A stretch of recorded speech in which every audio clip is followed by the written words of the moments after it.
Film jatuh cinta seperti di film-film menceritakan seorang pria yang bernama Bagus yang bekerja sebagai skenario penulis naskah film. Dia telah lama terlibat dalam industri tersebut, menggarap berbagai skenario adaptasi film dan sinetron populer. Suatu hari akhirnya dia mendapat kesempatan untuk menulis skenario asli buatan sendiri. Bagus lantas mengajukan ide itu kepada seorang produser yang bernama Pak Yoram. Gimana kalau kita bikin film hitam putih? Ide itu mengisahkan laki-laki yang melajang pada akhir usia 30-an, ia lantas jatuh cinta dengan teman lamanya sewaktu SMA. Bagus kemudian mengatakan bahwa cerita itu ditulis berdasarkan kisah nyata tentang dia dengan teman semasa SMA-nya yang bernama Hana. Curhat ya. Ya kan kalau penulis memang harus personal, Pak. Ya, mereka semua bilang gitu kok. Setelah sekian lama tak jumpa, akhirnya secara tidak sengaja Bagus kembali dipertemukan dengan Hana di sebuah supermarket. Dalam pertemuan itu, Bagus dan Hana kembali bernostalgia ke masa lalu. Obrolan manis itu menumbuhkan kembali benih-benih cinta yang sudah lama Bagus pendam sejak semasa SMA. Namun upaya Bagus untuk menyatakan cintanya kepada Hana terhalang oleh suasana duka yang dialami Hana yang baru saja 4 bulan ditinggal mati oleh suaminya. Dan dia masih belum siap untuk menjalani hubungan baru. Umuran kita gini, udah gak masuk akal lagi Gus yang namanya jatuh cinta seperti di film-film. Hana merasa dirinya sudah tidak mudah lagi dan sudah tidak layak merasakan jatuh cinta sebagaimana di film-film. Kata-kata Hana itu Bagus jadikan inspirasi judul film yang akan dibuatnya. Jatuh cinta seperti di film-film.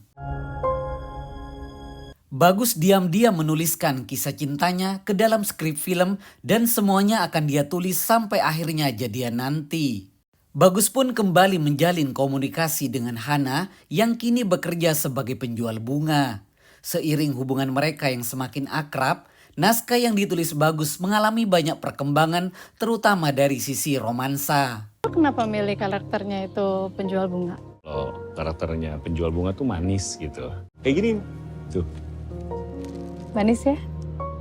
Cerita itu diharapkan bisa diangkat ke layar lebar, kemudian menjadi hadiah kejutan dan ungkapan perasaan Bagus terhadap Hana.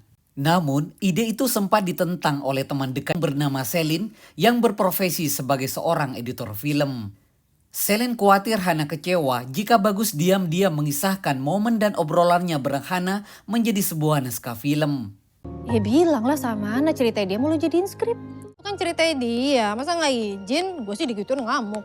Namun berbeda dengan suami Selin yang bernama Dion yang berprofesi sebagai aktor, dia mengatakan justru langkah yang telah dilakukan oleh Bagus nggak masalah. Bagus pun akhirnya melanjutkan cerita itu sambil menunggu momen yang tepat untuk mengungkap semuanya.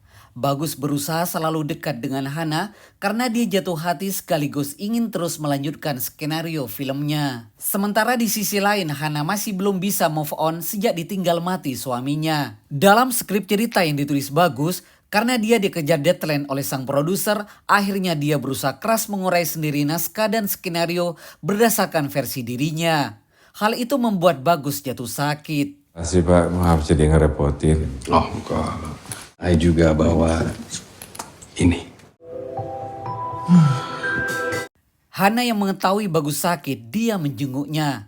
Namun saat di rumah Bagus, tanpa sengaja dia melihat naskah film yang menceritakan tentang dirinya dan semua obrolan selama ini dengan Bagus. Lo pikir dengan bikin film lo bisa ngerasain apa yang orang lain rasain Gus? Hana menjadi sangat marah kepada Bagus karena dia tanpa izin telah menuliskan semua tentang hidupnya. Ya bukan, nah, karena kan harusnya cinta nggak nyiksa diri lu kayak gitu.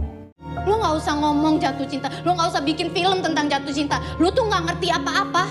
Gue jadi bingung, gue gak boleh suka sama lo karena lo masih berduka atau kita teman? Semuanya! Hana dengan perasaan kecewa pergi meninggalkan Bagus. Ini baru namanya golden scene. Nonton suka itu Gus. Mereka tuh minta diperes emosinya. Kalau bisa tuh mereka sampai nangis Gus. Hubungan Bagus dan Hana berada di ujung tanduk. Hana berusaha menghindar dari Bagus, bahkan dia berniat akan pindah ke Yogyakarta. Dalam situasi hubungan Bagus dan Hana yang tidak jelas, Bagus masih terus memikirkan Hana. Karena didesak oleh sang produser, akhirnya Bagus mulai melakukan syuting berdasarkan skrip yang telah dibuatnya.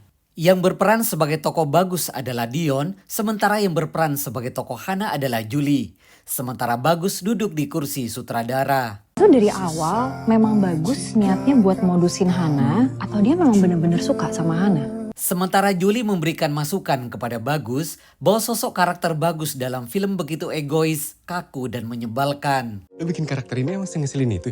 Jahat sih. Bagus yang menyadari keegoisannya, dia diliputi rasa bersalah yang mendalam kepada Hana.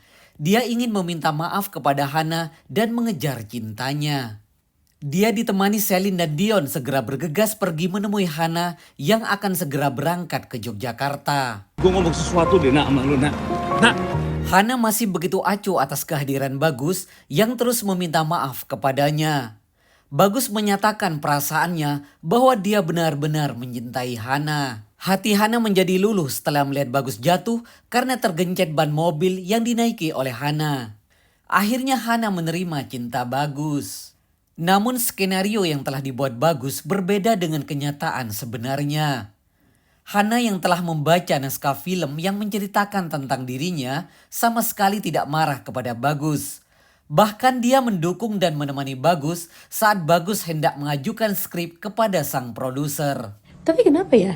Di film-film tuh kayak gitu, kayak padahal menurut gue ya, berduka tuh nggak kayak gitu sih. Kayak kita lagi ngobrol-ngobrol gini, gue tuh seneng.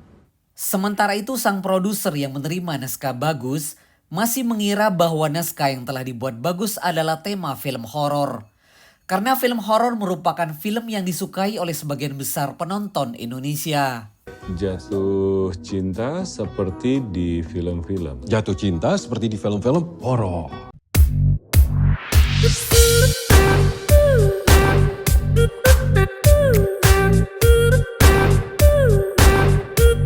Thank you.